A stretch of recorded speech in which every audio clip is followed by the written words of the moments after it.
Hello and good evening, my name is Pooja Bharti और मेरा नाम है तमकीना और आप हमें देख रहे हैं वन वन न्यूज पे। देखिए, साल 2023 से 2024 का जो बजट है तमकीना, तो वह पेश हो चुका है और इस बजट में कई बड़े बड़े ऐलान किए गए हैं और इसी को मद्देनजर रखते हुए आज हम यहाँ पे आए हैं बजट पे चर्चा करने के लिए। तो इस वीडियो में हम करेंगे बजट पे चर्चा, चूंकि बजट में कई सेक्टर्स के लिए कई तरह के विकास की बातें की गई हैं तमकीनत, और इसी के साथ महिलाओं के लिए, युवाओं के लिए रोजगार और यहाँ तक कि किसानों और कृषि के संदर्भ में भी कई तरह की बातें की गई हैं, जो हम इस वीडियो में आपको बड़े ही संक्षेप में आसान भाषा में बताने जा रहे हैं। तो इस वीडियो को आप पूरा जरूर देखिए। तमकीना, देखिए, सबसे पहले तो जनता जनार्दन है, हम सभी जानते हैं, और जनता में मिडिल क्लास का नाम अगर ना लिया जाए तो ये कहीं ना कहीं गलती होगी। तो सबसे पहले आप बताएं कि मिडिल क्लास के लिए बजट क्या क्या लेकर आया है, क्या क्या जो फायदा है मिडिल क्लास को इस बजट से होने वाला है, ये हमारी जनता को बताएं। जी हाँ पूजा, मैं आपको बता दूं कि इस बार मिडिल क्लास को राहत मिलने वाली है। अगर आपकी तनख्वाह 5 से लेकर 7 लाख तक के बीच में है तो आपको 5% टैक्स पे करना पड़ेगा। अगर आपकी तनख्वाह 3 लाख तक है तो आपको टैक्स पे करना नहीं पड़ेगा। बढ़िया तमकीना, तो कहा जाए तो एक तरह से मिडिल क्लास के लिए खुशखबरी है।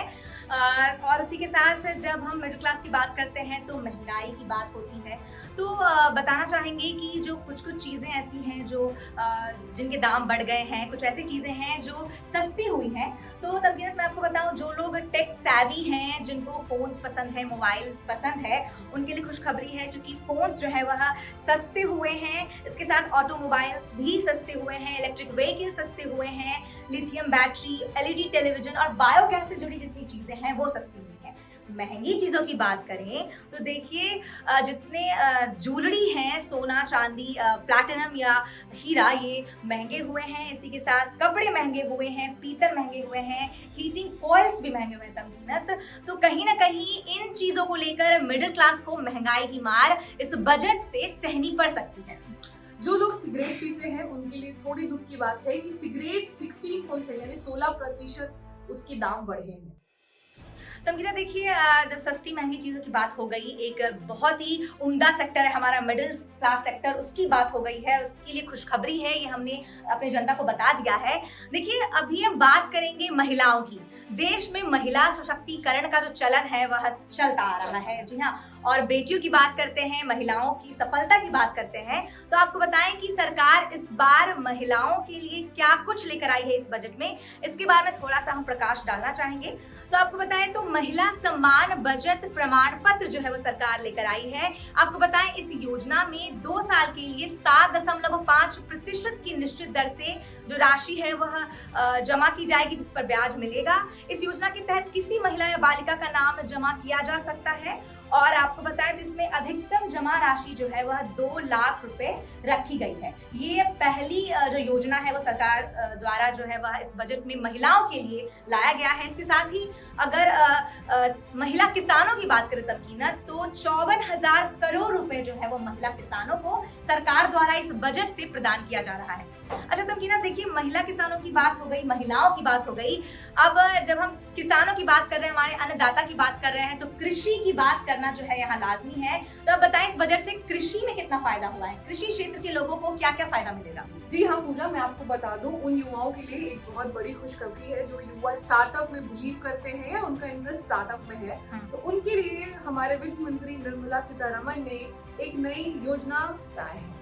वहीं animal husbandry, dairy and fishery को ध्यान में रखते हुए कृषि ऋण लक्ष्य को बढ़ाकर 20 लाख करोड़ रुपए करने का ऐलान किया है। वहीं बजट भाषण में निर्मला सीतारमण ने बागवानी की उपजाई के लिए 2200 करोड़ देने की बात की है। अगले 3 साल में 1 करोड़ किसानों को प्राकृतिक खेती लगाने के लिए सहायता मिलेगी। इसी के साथ 10,000 जैव इनपुट संसाधन केंद्र स्थापित किए जाएंगे। तो पूजा, रोजगार हमारे देश में आजकल जो चर्चा में है, हर जगह रोजगार रोजगार, उसके बारे में आप क्या कहेंगे? उसके बारे में क्या आया है हमारे बजट? देखिए तमकीना, चूंकि आपने बोला कि चर्चा में, और रोजगार जो है वो हर वक्त ही चर्चा में रहता है देश में और रहना भी चाहिए। तो आपको बताया तो सबसे पहले तो रोजगार से जो सबसे पहले जुड़े होते हैं वो वर्ग हैं छात्र वर्ग। छात्र वर्ग के लिए खुशखबरी ये आई है कि वित्त मंत्री ने कहा है कि देखो भाई, डिजिटल पुस्तकालय की जो है वो घोषणा हो चुकी है।